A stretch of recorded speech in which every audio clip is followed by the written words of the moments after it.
विधि का नियम माने रूल ऑफ लॉ या कानून का अधिराज्य, माने इसी का अनुवाद है, इसी का इंटरप्रिटेशन है।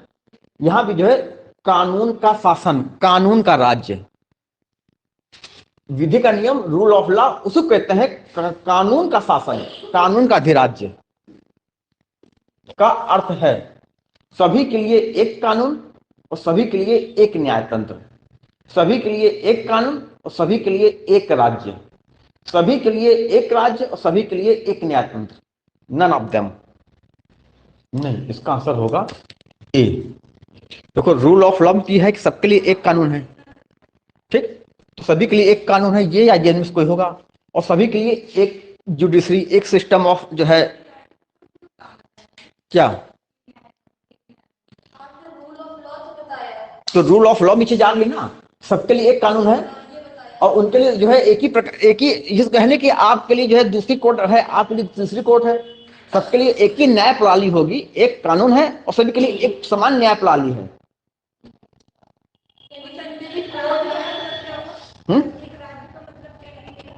अब एक राज्य का तौर पर यहाँ रूल ऑफ लॉ से तो कुछ नहीं आ रहा है, माने सभी के लिए एक राज्य है, माने तो ये तो एकदम सीधी सी बात है, सीधी सी बात है कि राज्य एक ही है, लेकिन उसका कोई मतलब यहाँ पर रूल ऑफ लॉ उसका कोई रिलेशन नहीं दिखाई पड़ रहा है। न्यायतंत्र माने जो हमारी न्यायिक प्रणाली है सबके लिए एक समान है, जो हमारा न्यायिक तंत्र है सबके लिए समान है और सबके लिए एक सेम जो लॉ है।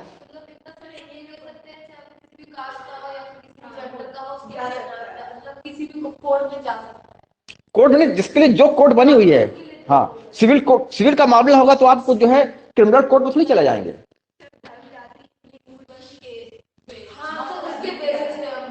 हाँ हाँ, ये रूल ऑफ लॉ सबके लिए एक कानून है, कोई भेदभाव नहीं है, चाहे स्त्री हो चाहे पुरुष हो, चाहे हाई हो चाहे लो हो, चाहे ऑफिसर हो चाहे नॉन ऑफिसर हो।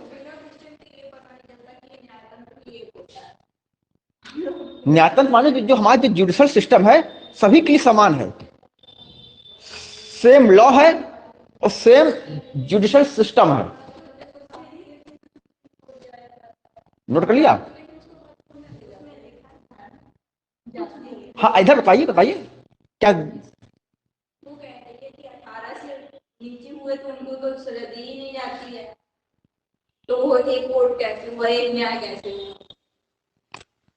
वो तो इक्वल प्रोटेक्शन ऑफ लॉ में आएगा। हम रूल ऑफ लॉ की बात बता रहे हैं। रूल ऑफ लॉ क्या है? रूल ऑफ लॉ यह है कि सभी को हम एक डंडे से हाँकेंगे। रूल ऑफ लॉ माने हर कोई कानून के आगे समान है, सबके लिए कानून समान है, ठीक। जो आप पूछ रही हैं वो तो फिर रूल ऑफ लॉ के बाद एक दूसरा पार्ट और है, विधि का समान संरक्षण, इक्वल प्रोटेक्शन ऑफ लॉज। हम रूल ऑफ लॉ की बात बता रहे हैं। अनुच्छेद 14 में 2 वाक्यांश हैं। हमने, हाँ, जो पहला वाक्यांश है, जो फर्स्ट फ्रेज है, वो हमने जो है ब्रिटेन से लिया है। वो रूल ऑफ लॉ की बात करता है कि कानून के आगे हर कोई समान है। लेकिन कानून के आगे हर कोई समान से आप इस समानता की स्थापना में फर्स्ट स्टेप है। अगर हर एक को आप समान मान लेंगे तो जो आगे हमेशा आगे बना रहेगा और जो पीछे हमेशा पीछे बना रहेगा। तो कानून के आगे हर कोई समान है, बात तो ठीक है, मतलब किसी को विशेषाधिकार अब नहीं मिलेगा। लेकिन जो कमजोर हैं उसके लिए एक अलग फ्रेज है, इक्वल प्रोटेक्शन ऑफ लॉज, विधियों का समान संरक्षण। जो कमजोर हैं उनके पक्ष में विशेष कानून बनाए जाएंगे, उनके साथ पॉजिटिव डिस्क्रिमिनेशन, सकारात्मक भेदभाव किया जाएगा, उनके साथ रियायत की जाएगी, उनको फीस में कंसेशन दिया जाएगा, उनको सीटों में आरक्षण दिया जाएगा, उनको नौकरी में आरक्षण दिया जाएगा। तो वो जो है रूल ऑफ लॉ के अंतर्गत नहीं आ रहा है, वो इक्वल प्रोटेक्शन ऑफ लॉज के अंतर्गत आ रहा है। बात क्लियर हो रही है? नहीं हो रही है? थोड़ा हो रही है? बताओ, कुछ कम बात समझ में आ रही है क्या? हम इसको क्या माने, हाँ कि माने कि ना माने?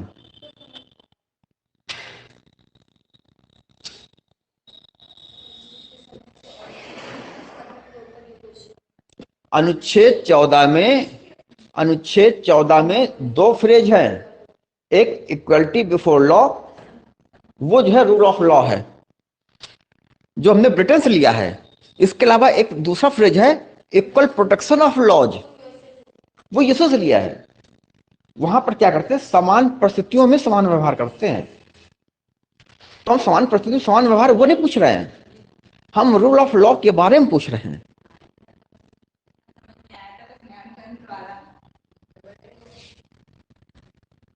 जो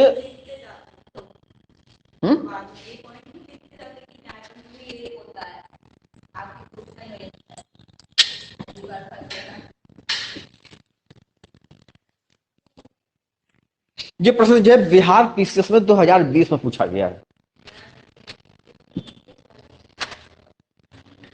चलिए अब थोड़ा सा रिकैप कर रहा हूं, पिछले हमने बताया था कहां कहां पे आपको ध्यान देना है। हमने कहां छोड़ा था ये बताइए, छोड़ा कहां पे था? आर्टिकल 16 बता रहे थे, क्लॉज 4 हो गया था। अच्छा अब थोड़ा, हाँ थोड़ा सा यहाँ कहाँ पे आपको ध्यान देना इसके बारे में थोड़ा आप बता रहे हैं।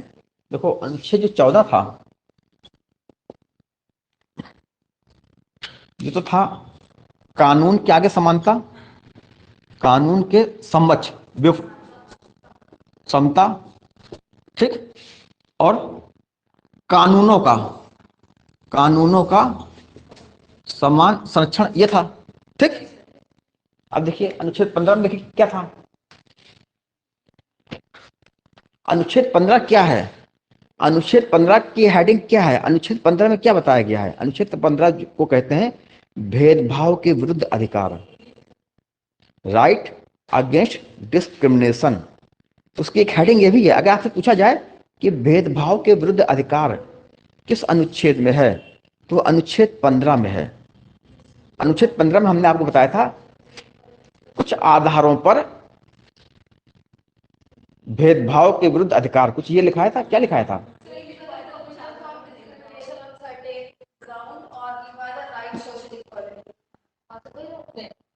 अब देखिए अनुच्छेद 15 को आप कितने नामों से जानेंगे, ये देखिए।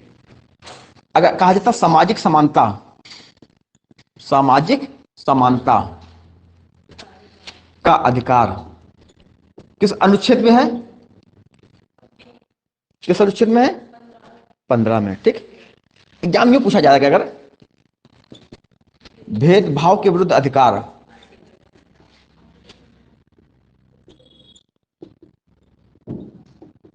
किस अनुच्छेद में है, तो अनुच्छेद 15 जहां पर आपने हेडिंग डाली है सामाजिक समानता का अधिकार, वहां पर आप इसको नोट कीजिए, भेदभाव के विरुद्ध अधिकार।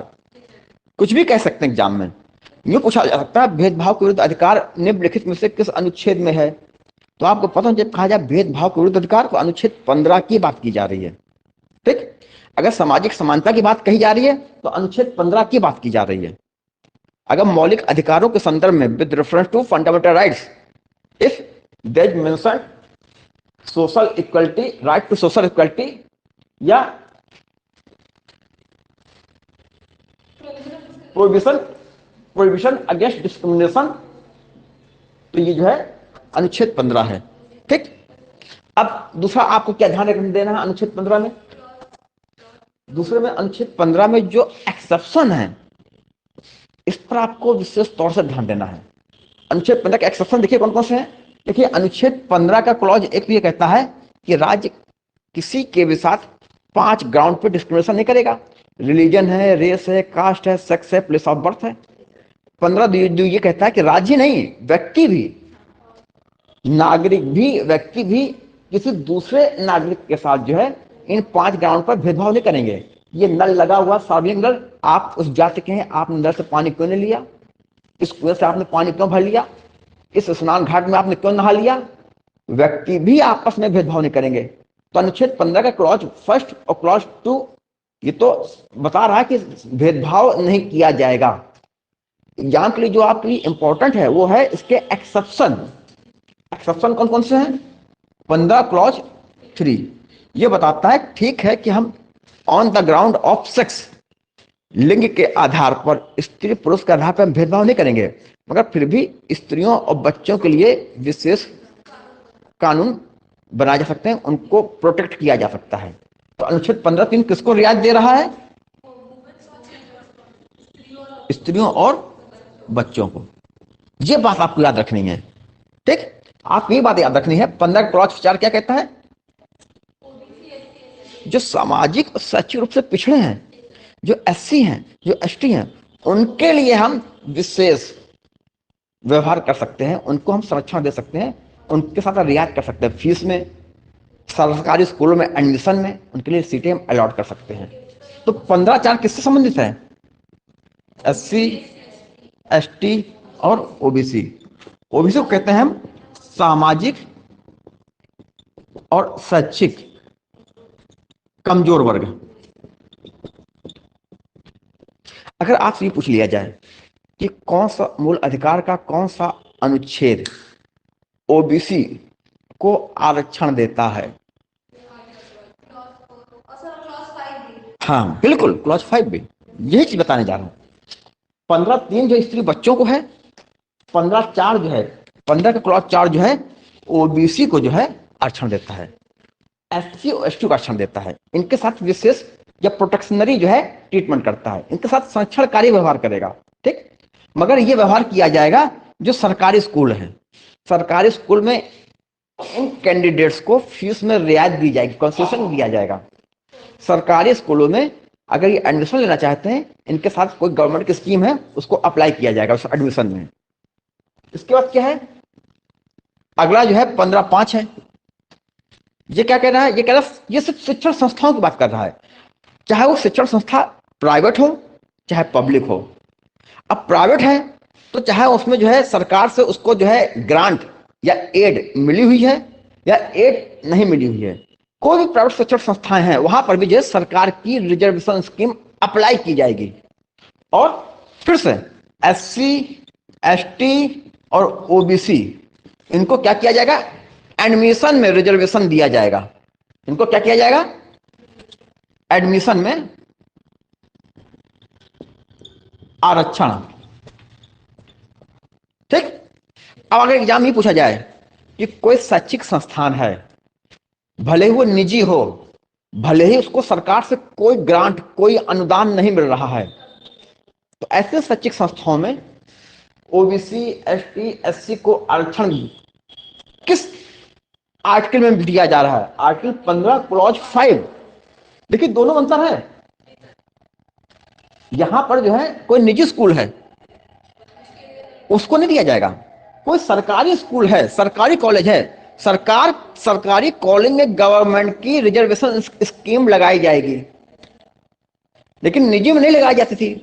तो निजी में देने के लिए ये जो है लाया गया। दूसरा आपको ये याद रखना पड़ेगा, जो मूल संविधान था, मूल संविधान में जो है अनुच्छेद 15/4 नहीं था, ये पहले अमेंडमेंट के द्वारा आया है। ये जो है फर्स्ट अमेंडमेंट के द्वारा आया है 1951, ठीक है। एक केस था मद्रास राज्य वर्सेस चंपकम दोराई राजन। उस केस में सुप्रीम कोर्ट ने जो है कहा था कि जो है हम जाति के आधार पर आरक्षण नहीं दे सकते। और मद्रास राज्य में जो एक संस्थान था, मेडिकल या इंजीनियरिंग संस्थान था, वहां पर जाति के आधार पर रिजर्वेशन दिया जा रहा था। ये स्वतंत्रता के पहले से दिया जा रहा था, 1927 से दिया जा रहा था। स्वतंत्रता के बाद जब मूल अधिकार हमको मिल गए संविधान के द्वारा, तो उस मूल अधिकार का आर्टिकल 15 का जो है रेफर करते हुए ये केस वहां के हाई कोर्ट में रखा गया। उसके बाद वो केस वहां से सुप्रीम कोर्ट पहुंचा। सुप्रीम कोर्ट ने कहा देखिए मूल अधिकार कहता है कि जाति के आधार पर आरक्षण नहीं दिया जा सकता, इसलिए ये आरक्षण नहीं दिया जा सकता। और सरकार आरक्षण देना चाहती थी, उसके लिए सरकार ने फिर मूल अधिकार में संशोधन किया, जो पहला संविधान संशोधन था। उसके बाद जो है 15 क्लॉज 4 ये जोड़ा गया और कहा गया कि एससी, एसटी और ओबीसी, उसमें ओबीसी नाम नहीं था, बस ये था कि जो सामाजिक सचिव से कमजोर वर्ग है उनको आरक्षण दिया जा सकता है, ठीक। फिर ये कब आया? हाँ बिल्कुल, ये 93rd अमेंडमेंट था। ये जो था ये था 93rd अमेंडमेंट। और कब था? वर्ष 2000। बस यही बातें आपको याद रखनी, यहीं से प्रश्न पूछे जा रहे हैं। जो एक्सेप्शन में जो अमेंडमेंट करके जो नए एक्सेप्शन डाले गए हैं, यहां से एग्जाम में प्रश्न बन रहे हैं। तो अगर पूछा जाए कि कोई निजी शैक्षिक संस्थान है, चाहे सरकार से उसको सहायता मिल रही है और चाहे नहीं मिल रही है, वहां पर एससी, एसटी, ओबीसी को एडमिशन में आरक्षण किस आर्टिकल में दिया जा रहा है? 15 का क्लॉज 5, वहां क्लॉज 4 भी लिखा होगा, वहां क्लॉज 3 भी लिखा होगा। 15 क्लॉज 5 पूछा जाएगा कौन सा संविधान संशोधन था? 93rd constitutional amendment 2005। ठीक, इसके बाद क्या प्रश्न पूछा जा रहा है? एक और अमेंडमेंट किया गया 15 क्लॉज 6, ये कब किया गया? कौन सा है ये? 103rd अमेंडमेंट है। ये कब किया गया? 2019 में किया गया है। ये तो और भी अभी हाल में किया गया है। इसमें किसको हमने आरक्षण दिया है? इसमें हमने जो है EWS, यह है इकोनॉमिकली वीकर सेक्शन, माने उनको दिया है जो आर्थिक रूप से कमजोर वर्ग है। कमजोर वर्ग, ये वो वर्ग है जो सवर्ण अपने को कहता है, क्योंकि SC ST OBC इनको तो पहले से दिया जा रहा है। किसमें दिया जा रहा है? अनुच्छेद 15(5) में दिया जा रहा है। अब बचा कौन सा? अब बस एक वर्ग बचा था जिसको अपने को जो जनरल कहता है। उस जनरल में वो जो इकोनॉमिकली वीकर सेक्शन है EWS, जो आर्थिक रूप से कमजोर वर्ग है, जो अपने को सवर्ण कहता है, उनको जो है 10% आरक्षण दिया गया है। कहां पर? जो 15(5) है वही 15(6) है। 15(5) जो है SC ST OBC के लिए है, और 15(6) आर्थिक रूप से कमजोर वर्ग के लिए है। यहां पर क्या किया गया है? जो शैक्षिक संस्थान है, चाहे वो सरकारी हो चाहे निजी हो, निजी भी हैं तो भी अगर जो है उनमें जो है उसको गवर्नमेंट से सहायता मिलती है, एडेड है तो भी और अनएडेड है तो भी, वहां पर जो है आपको एडमिशन में रिजर्वेशन दिया जाएगा। दोनों का, बस इन दोनों का भी एक अपवाद है कि जो माइनॉरिटी एजुकेशनल इंस्टीट्यूशंस हैं वहां गवर्नमेंट की रिजर्वेशन स्कीम अप्लाई नहीं की जाएगी। जैसे कोई क्रिश्चियन स्कूल है जो माइनॉरिटी के द्वारा स्थापित किया गया है, वहां पर SC को, ST को, OBC को, EWS को कोई रिजर्वेशन नहीं दिया जाएगा। वहां पर admission on the basis of merit होगा, या फिर वो अपने कम्युनिटी के लोगों को कुछ रियायत देना चाहे दे सकते हैं। उनको ये ऑटोनॉमी दी गई है। जो माइनॉरिटी एजुकेशनल इंस्टीट्यूशन है, जो अल्पसंख्यक शैक्षिक संस्थान हैं, उनको यह स्वायत्तता दी गई है कि आप अपना संचालन, अपना प्रबंध कीजिए, जहां पर गवर्नमेंट की रिजर्वेशन स्कीम लगाई नहीं जाएगी। इसके अलावा कोई निजी प्राइवेट कॉलेज या स्कूल है, वहां पर भी गवर्नमेंट की स्कीम अप्लाई की जाएगी। ये चीजें पिछली क्लास में हो चुकी हैं, बस हमने आपका इस तरफ ध्यान खींचा है कि आपको किस एंगल में पढ़ना है। जब पढ़िए तो इन बातों को याद रखिए कि कहां पर SC ST को दिया जा रहा है, कहां पर जो है उनको एडमिशन में आरक्षण दिया जा रहा है निजी कॉलेज में, और कहां पर EWS उनको दिया जा रहा है उनके क्लॉज 15 की। ठीक, और ये क्या है? भेदभाव के विरुद्ध अधिकार है। अनुच्छेद 15 क्या है? मिटा देना।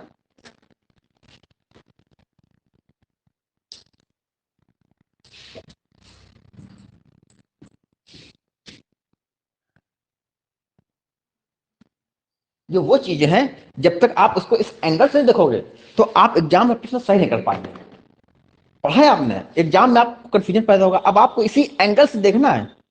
दूसरी बात देखिए, अनुच्छेद 15 जो है में जो है हमें शैक्षिक संस्थाओं में रिजर्वेशन दिया गया है, लेकिन हमको नौकरी में रिजर्वेशन चाहिए, वो अनुच्छेद 15 में नहीं है, वो आर्टिकल 16 में है। तो अगर सरकारी नौकरी में जो प्राइवेट जॉब में कोई रिजर्वेशन नहीं चल रहा है, और 2005 के पहले प्राइवेट स्कूल कॉलेज में भी कोई रिजर्वेशन नहीं था, सरकारी स्कूलों कॉलेज में रिजर्वेशन था, लेकिन 2005 में 93rd अमेंडमेंट के द्वारा यह व्यवस्था की गई है कि प्राइवेट कॉलेजों में भी भले उनको सरकार से कोई अनुदान, कोई ग्रांट नहीं मिल रहा है, वहां भी रिजर्वेशन होगा। तो सरकारी, इसी प्रकार से सरकारी नौकरियों में आरक्षण है। अभी तक ऐसा कोई अमेंडमेंट नहीं हुआ है, अभी तक कोई ऐसा क्लॉज नहीं डाला गया है कि जो निजी जॉब है, जो प्राइवेट कंपनियों में जो जॉब है, वहां पर भी रिजर्वेशन होगा। अभी तक ऐसा कुछ नहीं किया गया है। ठीक, उसी प्रकार से जैसे एक समय तक सिर्फ प्राइवेट स्कूलों में नहीं, जो गवर्नमेंट स्कूल, गवर्नमेंट कॉलेज है, सिर्फ वहां पर रिजर्वेशन था, लेकिन अब वहां पर अमेंडमेंट करके कर दिया गया है कि अब प्राइवेट स्कूल कॉलेज में भी रिजर्वेशन सरकार अगर चाहे तो ला सकती है। अब सरकार को लाना होगा तो कानून बनाएगी और दे देगी। सरकार ने कानून बनाए भी जो केंद्रीय उच्च शैक्षिक संस्थान है, वहां सरकार ने कानून बना के और जो है ओबीसी को आरक्षण दे दिया है। ठीक, तो देखिए जो चीज हमारे इसमें है मूल संविधान में अप्लाई तब होगी जब सरकार चाहेगी, क्योंकि सरकार को अधिकार दिया गया, सरकार को ये परमिशन दिया गया कि यदि वो चाहे तो अपनी कोई गवर्नमेंट पॉलिसी लाकर, अपनी कोई गवर्नमेंट स्कीम लाकर आप जो है कमजोर वर्ग के लिए विशेष व्यवस्था कर सकते हो। देखिए उसकी वो पढ़िए क्या लिखा हुआ है, यहां पर सरकार को अधिकृत किया गया, सरकार को अधिकार दिया गया कि यदि वो चाहे तो, अगर जब सरकार चाहती है तो एक कानून लाकर और रिजर्वेशन दे देती है, और ये कानून पूरी तरीके से कॉन्स्टिट्यूशनल होगा क्योंकि इसको अब संविधान का समर्थन मिला हुआ है। यहां तक की बात समझ आ रही है। अनुच्छेद 16 में क्या था, अनुच्छेद 16 का जो एक्सेप्शन था, देखिए अनुच्छेद 16 कहता है कि सरकारी नौकरी में हर एक को अवसर की क्षमता दी जाएगी। ये 16 क्लॉज 1 कहता है, 16 क्लॉज 2 कहता है कि जो 5+2 7 ग्राउंड हैं, religion, race, caste, sex, place of birth, इसके साथ साथ डिसेंट और रेजिडेंस। हाँ, ओरिजिन माने डिसेंट, उसको डिसेंट कर लीजिए। ये 7 ग्राउंड्स हैं यहां पर भेदभाव नहीं किया जाएगा। ठीक, सरकारी नौकरियों में। और यहां पर हाँ, यहां कहा गया सभी को अवसर की क्षमता दी जाएगी, माने सिर्फ नागरिकों को। और यहां पर कहा गया वो 7 ग्राउंड्स हैं जिनके आधार पर भेदभाव नहीं किया जाएगा। अब यहां इसका जो एक्सेप्शन है फिर से इंपॉर्टेंट है।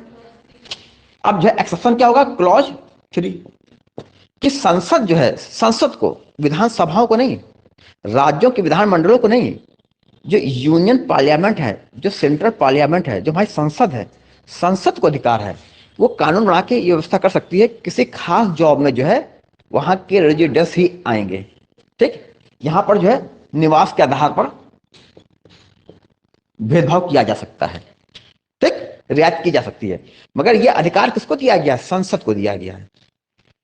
फिर क्लॉज 4 क्या है, क्लॉज 4 ये क्या है, जो कमजोर वर्ग है, यहां पर एससी एसटी ओबीसी शब्दों का प्रयोग नहीं किया गया है। यहां कहा गया जो पिछड़े वर्ग हैं हमारे, जो बैकवर्ड क्लासेस ऑफ सिटीजन्स हैं, अगर सरकार को लगता है कि सरकारी नौकरियों में उनका एडिक्वेट रिप्रेजेंटेशन, उनका पर्याप्त प्रतिनिधित्व नहीं है, तो उनके लिए जो है रिजर्वेशन लाया जा सकता है। ठीक, यहां तक बात हुई थी। अब आज बात उसकी आगे।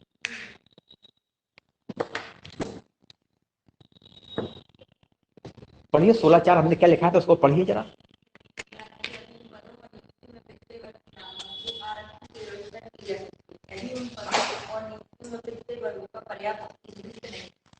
अब देखिए क्या कहा, की जा सकती है, की जाएगी ऐसा तो नहीं है, माने रिजर्वेशन हमारा फंडामेंटल राइट्स नहीं है।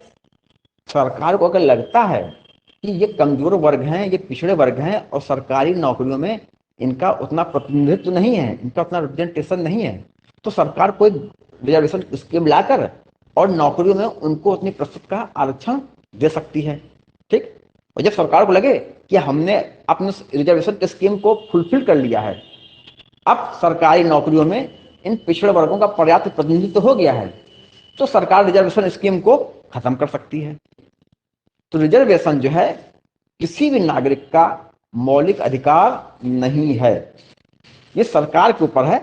उसको सामाजिक न्याय की प्रक्रिया में जब सामाजिक न्याय करेगी, तो अगर उसको लगता है कि ये पिछड़ा वर्ग है और ये इनको नौकरी में आना चाहिए, तो उनके लिए रिजर्वेशन की व्यवस्था करेगी, और सरकार ने उनके लिए रिजर्वेशन की व्यवस्था कर रखी है। ठीक,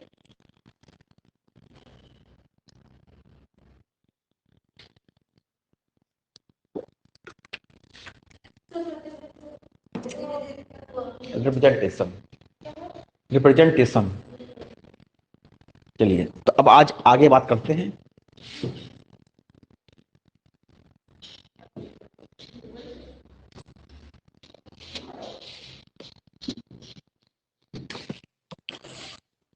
आर्टिकल 16(4) क्लास ए, ये आया था, ये अमेंडमेंट नहीं पूछा जाता है, बस आपको बता दे रहे हैं। अमेंडमेंट तो ये जो अभी हाल के हुए 93वां 103वां ये अमेंडमेंट पूछे जा रहे हैं। ये बहुत पहले अमेंडमेंट हुआ था 77वां 77th अमेंडमेंट ये हुआ था, कब हुआ था?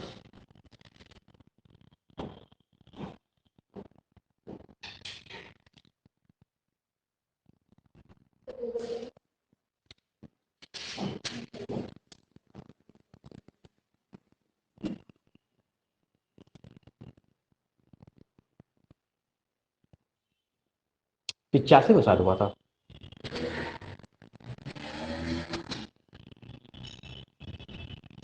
देखो 77th अमेंडमेंट कब हुआ था?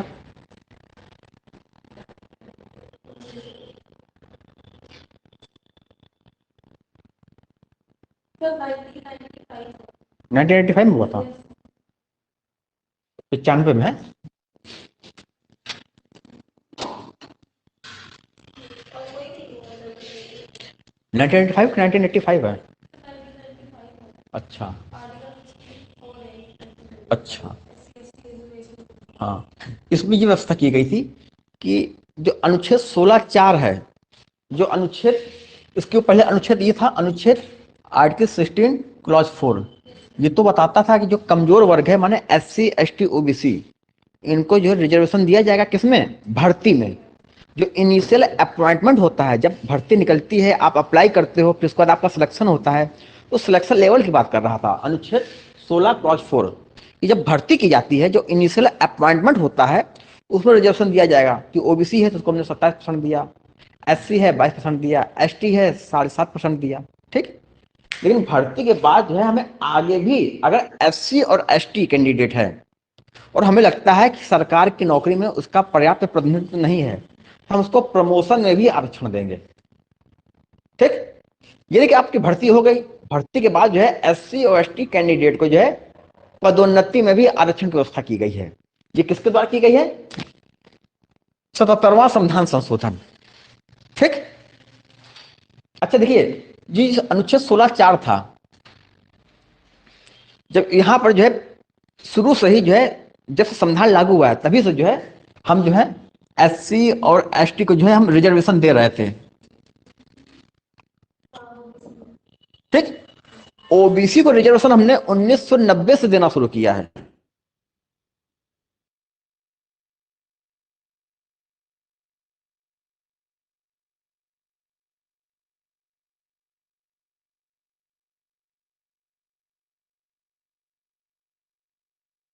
OBC को आरक्षण जो है हमने 1990 से देना शुरू किया है। तो मामला सुप्रीम कोर्ट पहुंचा था, और सुप्रीम कोर्ट में जो है, सुप्रीम कोर्ट उस केस को कहते हैं मंडल केस या इंदिरा साहनी केस। उसमें जो है ये सुप्रीम कोर्ट ने कहा था कि आरक्षण की सीमा जो है 50% से अधिक नहीं होनी चाहिए।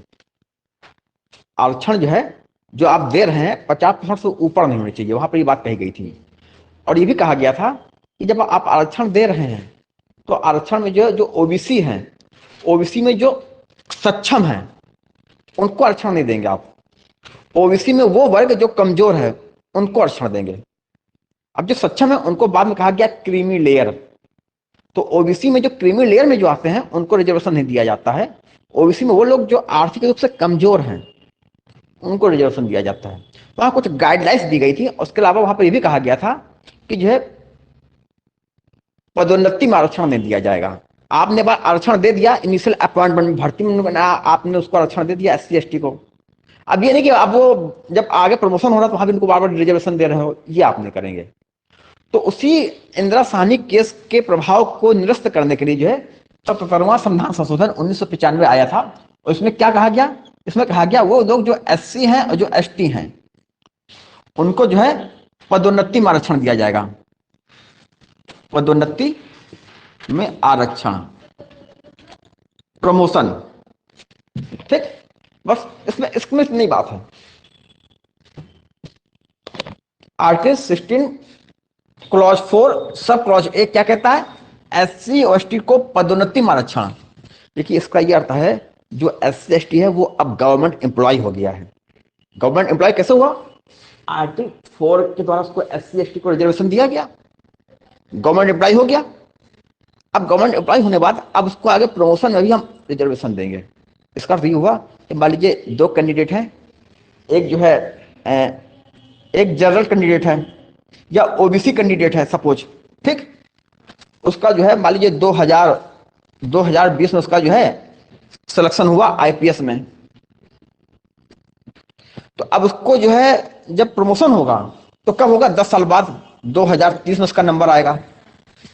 लेकिन वो जनरल ओबीसी कैंडिडेट नहीं, मान कैंडिडेट है एससी और एसटी, नहीं एसटी, मान लीजिए कैंडिडेट है और इसका सिलेक्शन हुआ है 2022 में सपोज, ठीक, ये भी बना आईपीएस।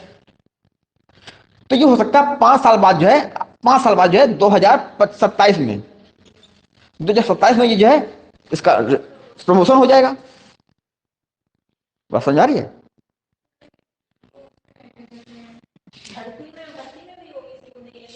नहीं उसमें है, इतनी बात समझ में आ गई कि हम कहना चाह रहे हैं। प्रमोशन में रिजर्वेशन की बात समझ में आई? कि अभी इसको जो है नहीं दिया जा रहा है, ये 2020 का इसकी भर्ती है और इसकी भर्ती है 2022 की, और 5 साल बाद 2027 में जो है ये आईपीएस जो है इसकी जो भी होगी, वहां से मान लीजिए एसपी है तो ये डीआईजी बन जाएगा, ठीक।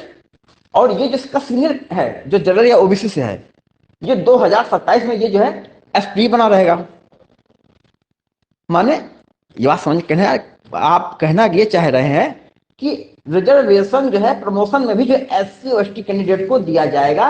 ये चीज जो है आर्टिकल 14 का क्लॉज 4 का सब क्लॉज ए ये बात कहता है। ये डाला गया 1995 में 77वें संविधान संशोधन के द्वारा। इतनी बात समझ आ गई? लिख लीजिए इसको लिख लीजिए। नोट कर लिया आपने? नाम क्या आपका? उत्कर्ष जैन, शैनी, शैनी।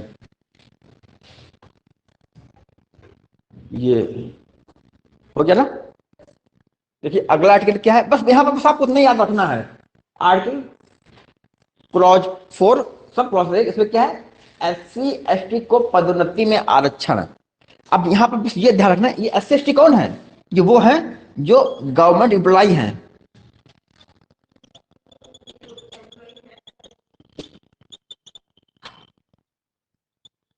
उन्हीं को तो दिया जाएगा पदोन्नति में। और गवर्नमेंट एम्प्लॉय बने कैसे? आर्टिकल 4 से, ठीक। देखिए एक बात और समझ लीजिए कि ऐसा नहीं कि वो रिजर्वेशन से ही गवर्नमेंट एम्प्लॉय बनेगा, वो ऑन मेरिट भी जो सिलेक्शन पा सकता है, ठीक। सिर्फ समझाने के लिए हम कह रहे हैं कि आपका कॉन्सेप्ट क्लियर हो, हम कहते हैं इसके द्वारा ही बने। इसको इस तरीके से ना लीजिएगा कि अगर इनको ये ना होता तो ये बनते ना। अरे भाई वो मेरिट से भी तो आते हैं। टीना डाबी, टीना डाबी ने आई टॉप किया था, एससी कैंडिडेट है, तो कोई रिजर्वेशन थोड़ी आई, ये तो ऑन मेरिट आई, टॉपर है ना वो। तो जब कहते पदोन्नति में आरक्षण, तो government employees belonging to SC ST community can avail the facility of promotion in reservation. बता रहे इसको? हाँ अब आगे देखिए आर्टिकल 16। अच्छा, इसके अलावा फिर इसमें एक चीज और जोड़ी गई, इसमें एक काम और किया गया बाद में जो है, इसमें एक चीज और जोड़ी गई, उसको कहते हैं कॉन्सिक्वेंशियल सीनियरिटी। बताते क्या होता है कॉन्सिक्वेंशियल सीनियरिटी? हिंदी में कहते हैं परिणामी ज्येष्ठता का सिद्धांत। अभी समझ लीजिए क्या है, आराम समझाते हैं, उसका नोट कीजिएगा, ठीक है। इसको मिटा दें हम।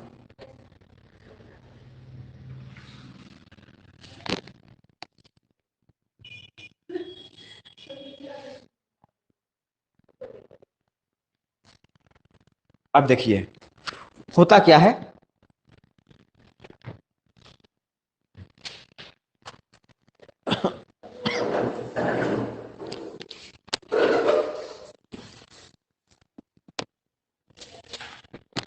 एक जब जेब में डालते थे, आज डाला नहीं, क्या था वो, है नहीं।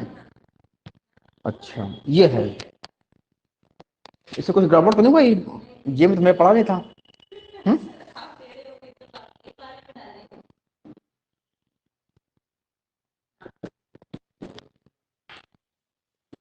हाँ देखिए, अब समझते हैं कि कोई कैंडिडेट है जो 2020 में जो है आईपीएस बनता है, और वो है जनरल का कैंडिडेट या ओबीसी का है, ठीक। और वो 2020 में आईपीएस बनता है, वो बना आईपीएस। आईपीएस बना कब? 2020 में। तो क्या बना, मान लीजिए एसपी बना, आईपीएस जो एसपी उसको दिया जाएगा, ठीक। और 2 साल बाद वर्ष 2022 में कोई एससी या एसटी वो भी आईपीएस बन गया, और वो भी क्या बना, एसपी बनेगा। देखिए दोनों की पोस्ट क्या है, एसपी। दोनों में सीनियर कौन है? हम सर्विस पीरियड को देखेंगे ना। ये जो है 2022 में जो है, अगर आप इसको देखोगे तो इसके पास 2 साल का सर्विस पीरियड आ चुका है, और ये अभी नई भर्ती है। दोनों एसपी हैं, लेकिन सीनियर कौन है? ये इसको सल्यूट करेगा कि नहीं करेगा, क्योंकि उसका सीनियर है वो।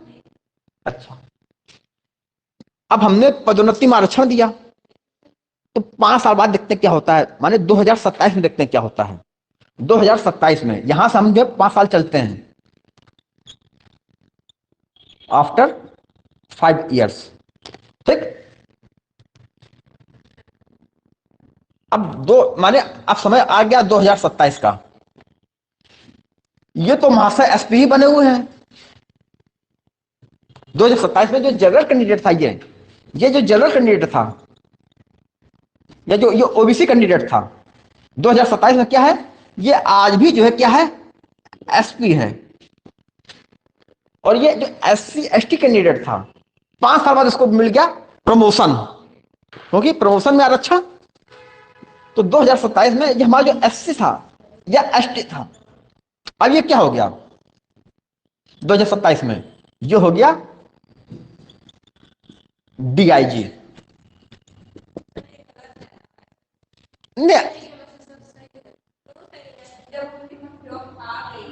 अगर वो सच्ची हिसाब से ना हुई तो हमने कहा हमने कहा रिप्रेजेंटेशन पे जो है हम देख रहे हैं कि जो जितने डीआईजी हैं, ये बड़ी पोस्ट में हैं, वहां पर ज्यादातर लोग जो हैं सब जो है जनरल कैंडिडेट हैं, ठीक।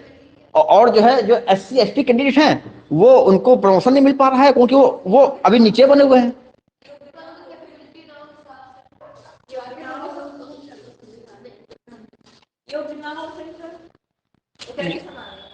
नहीं तो कुछ तो उनको मौके दिए जाएंगे जो भाई योग नहीं, वहां पर जो ऊंचे पद है वहां पहले से जनरल कैंडिडेट बने हुए हैं। एससी एसटी लोग वहां पर कम है, ठीक। तो इसलिए हमने उनको रिजर्वेशन, हमने उनको प्रमोशन दे दिया, कम से कम वहां पर भी उनके कुछ कैंडिडेट्स रहे।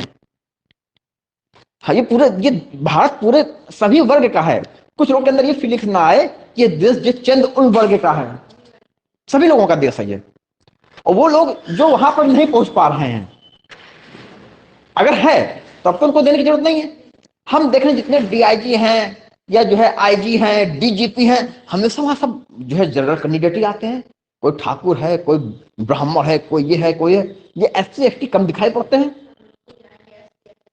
तो हम उनको जो है हम उनको रिजर्वेशन देंगे। तो देखिए 2027 में क्या हुआ, ये डीआईजी बन गया, और 2027 में ये एसपी हुआ। अब क्या होगा, अब सीनियर कौन हो गया, सीनियर हो गया 2022 वाला, सीनियर हो गया ना। और ये हमारे एसपी साहब क्या है, अब जूनियर हो गए। हालांकि इनका इनका पीरियड देखिए, तो ये जो है ये 27 साल से ये 7 साल से ये जॉब में है, और ये तो अभी से 5 साल से जॉब में है, लेकिन अब ये सीनियर हो गए, ठीक। वक्त बीतता है आफ्टर 3 years, हम 3 साल बाद देखते हैं क्या होता है। 3 साल बाद क्या आ गया, 2030। इनको जॉब में आते हुए 10 साल हो गए।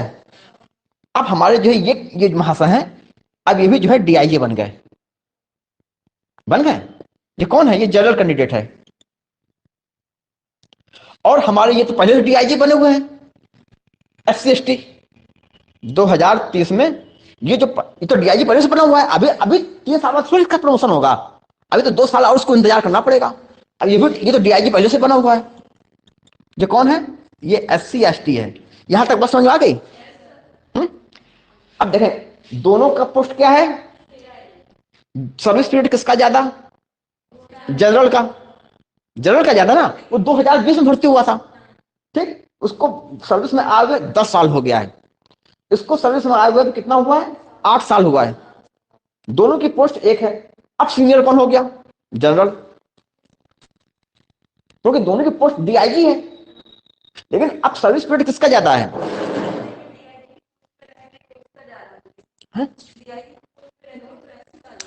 हाँ, डीआईजी की पोस्ट एससी वाले का ज्यादा हो गया।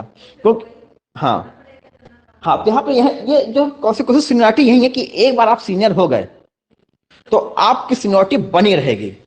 ये नहीं कि अब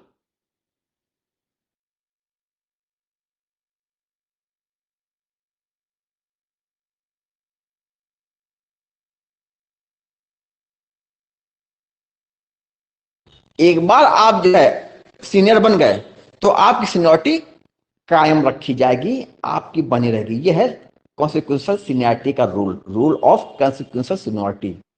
ठीक, यहां तक बात समझ में आई? तो अनुच्छेद, अब इसको मिटा दें।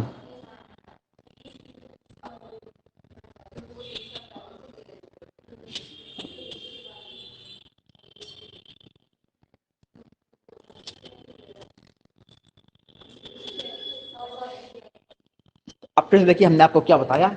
हमने आपको बताया अनुच्छेद 16 क्लॉज 4 सब क्लॉज ए ये बताता है जो एससी और जो एसटी हैं उनको हम जो है पदोन्नति में क्या देंगे? आरक्षण। कब देंगे? अगर ये अंडरस्टूड है। अगर है? यहीं रख दें।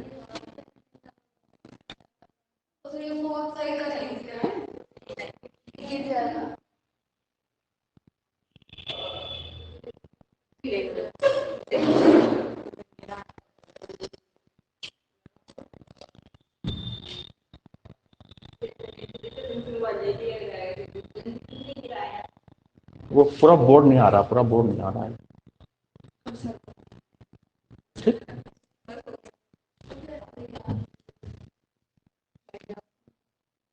तो एससी एसटी को क्लॉज 4 सब क्लॉज ए में जो है रिजर्वेशन दिया गया है पदोन्नति में। ठीक है, प्लस इसी क्लॉज में यह भी व्यवस्था की गई है कि परिणामी ज्येष्ठता के सिद्धांत को यहां पर डाला गया है।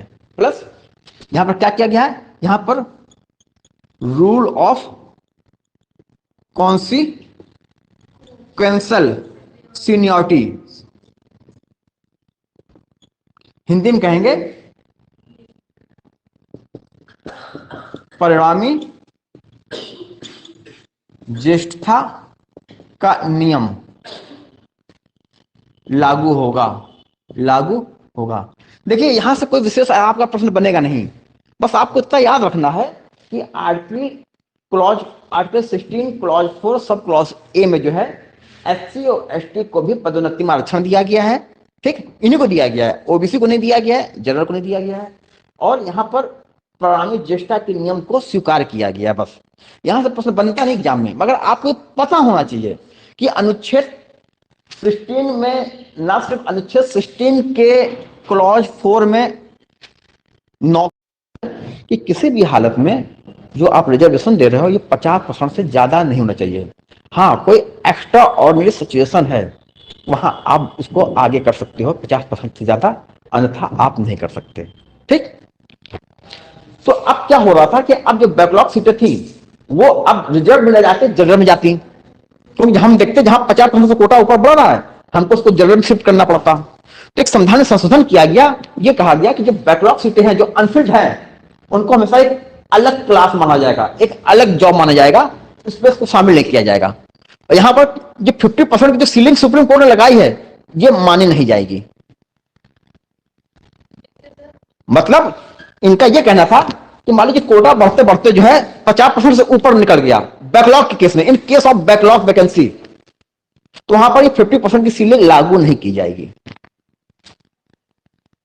अर्थात सीटें अनफिल्ड होती जा रही हैं, तो धीरे धीरे जो वैकेंसी आएगी उसमें जनरल और ये अनफिल्ड, जब दोनों को जोड़ोगे तो अनफिल्ड वैकेंसी बहुत ज्यादा होगी बैकलॉग वाली।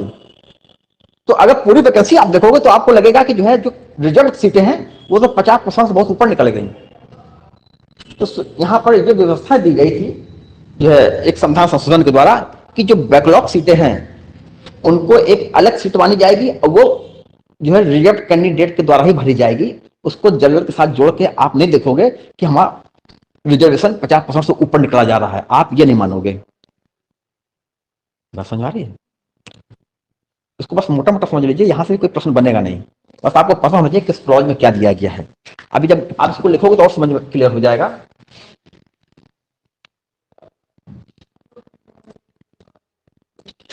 हमने अभी तक आपको बस इतना बताया, सपोज कि जो है 100 सीटें आई, ठीक, 100 में से जो है 70 जो है जाएंगी जनरल में, 30 जाएंगी SC/ST में, और पिछली SC/ST की जो सीटें नहीं हो पाई हैं, सपोज वो मान लीजिए 70 हैं, बार उनको कैरी फॉरवर्ड कर रहे हैं और भरी नहीं जा पा रही हैं, तो कुल जो जो विज्ञापन आएगा, विज्ञापन कितने का आएगा? ये तो 100 का, ये और प्लस 70 विज्ञापन आएगा 170 का, आएगा कि नहीं आएगा?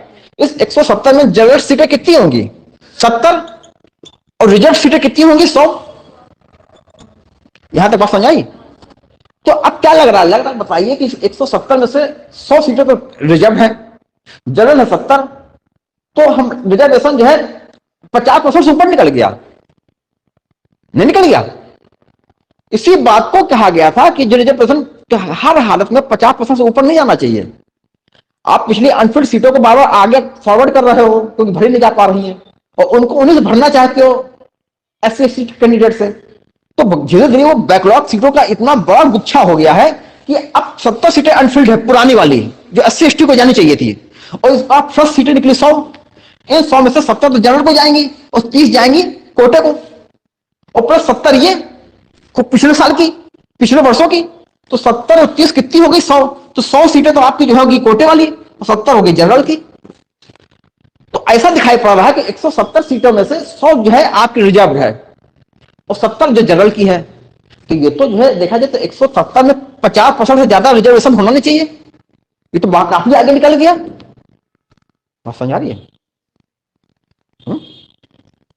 50% कितना हुआ? इसका 50% हुआ शायद 85 है, 85 से ज्यादा जो है कोटे में नहीं जाना चाहिए। आप तो 100 सीटें कोटे में दे रहे हो, क्यों दे रहे हो भैया? हम इसलिए दे रहे हैं कि इन्हीं का कोटा जो पिछले साल भर नहीं पा रहा था, उसको हम कहते हैं बैकलॉग, माने अनफिल्ड, उसी को तुम आगे ट्रांसफर कर रहे हैं, कैरी फॉरवर्ड कर रहे हैं, और कैरी फॉरवर्ड करते करते ये इतनी हो गई। इसको लेकर विवाद था, सुप्रीम कोर्ट का निर्णय था कि किसी भी हालत में रिजर्वेशन 50% से ऊपर नहीं होना चाहिए। और यहां पर देखिए 100 सीटें जो है रिजर्वेशन से जा रही हैं, उससे 70 सीटें जो है आपकी अनरिजर्व हैं, इसी को लेकर विवाद था। तो इस संविधान संशोधन किया गया, और संविधान संशोधन करके अनुच्छेद 16 क्लॉज 4 का सब क्लॉज बी ये कहा गया कि जो बैकलॉग सीटें हैं जो अनफिल्ड है पिछले साल की, वहां पर ये 50% की जो सीलिंग है ये लागू नहीं की जाएगी। बैकलॉग सीटें जो है चाहे जितनी हो जाए उन्हीं कैंडिडेट्स भर जाएंगे जिनके लिए वो छोड़ी गई थी। कुछ क्लियर हुआ?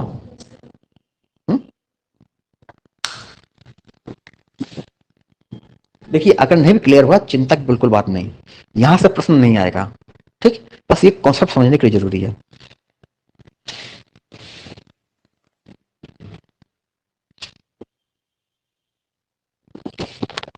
तो ये क्या है? ये बताता है कि जो है बैकलॉग वैकेंसी में 50% रिजर्वेशन की जो सीलिंग थी वो लागू नहीं की जाती।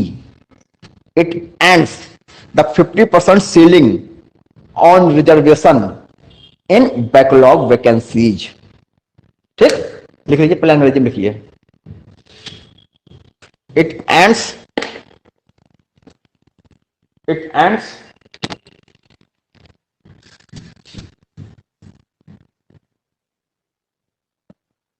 50% ceiling. It ends 50% ceiling. 50% ceilings on reservation in backlog vacancies.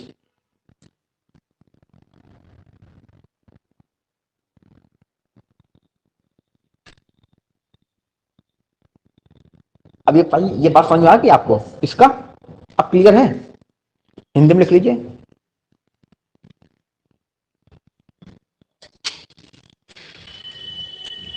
Backlog रिक्तियों के मामले में बैकलॉग के ब्रैकेट में लिखिए अनफिल्ड, जो नहीं जो भरी नहीं जा पाती है सीटें। बैकलॉग वैकेंसीज ब्रैकेट में लिखिए अनफिल्ड वैकेंसीज। बैकलॉग वैकेंसीज के मामले में, बैकलॉग वैकेंसीज के मामले में आरक्षण की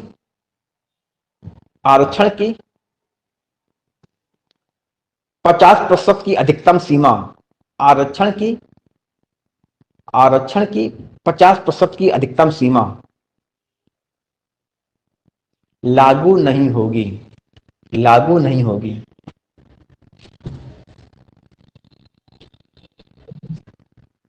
लागू नहीं होगी। लिख लिया? ये जो है आपका जो है 81वां संविधान संशोधन था जो वर्ष 2000 में किया गया है। 81st कॉन्स्टिट्यूशनल अमेंडमेंट था। ये अमेंडमेंट पूछा नहीं जाता है, पुराना है ना। 81st कॉन्स्टिट्यूशनल अमेंडमेंट 2000, ये पूछा नहीं जाएगा आपसे। 2001 नहीं, 2000। अच्छा ठीक है, तुम छोड़ो, मैं फिर है। अच्छा ये बात समझ में आ गई जो हमने अब बताई। अब आपको ये ध्यान देना है कि यहाँ से प्रश्न नहीं पूछा जाएगा। आपका जो प्रश्न ये है अभी तक पूछा भी नहीं गया है, जैसे अनुच्छेद 16(4), ये तो इंपॉर्टेंट है कि सरकारी नौकरियों में SC ST OBC को आरक्षण कहाँ दिया गया है। अनुच्छेद 16(4) बहुत इंपॉर्टेंट है। हमेशा ये इस पर विवाद होता है, बहस होती है। लेकिन उसके बाद जो अनुच्छेद 16 क्लॉज 4 सब क्लॉज ए जो पदोन्नति में आरक्षण देता है, ठीक, किसको? सिर्फ SC को और ST को। और जो है अनुच्छेद 16(4) का सब क्लॉज बी जो सीलिंग्स, जो 50 बैकलॉग वैकेंसी में जो 50% की जो लिमिट लगी थी, रिजर्वेशन में जो 50% की जो सीलिंग लगाई गई थी, वो बैकलॉग वैकेंसी में लागू नहीं होती, इसके बारे में बताता है। ये दो अनुच्छेद जो है आपसे एग्जाम में पूछे नहीं जाते हैं, तो उनको पढ़ के भूल जाइए, ठीक। बस यहां तक पूछा जाएगा। ये कितना टाइम हो रहा है?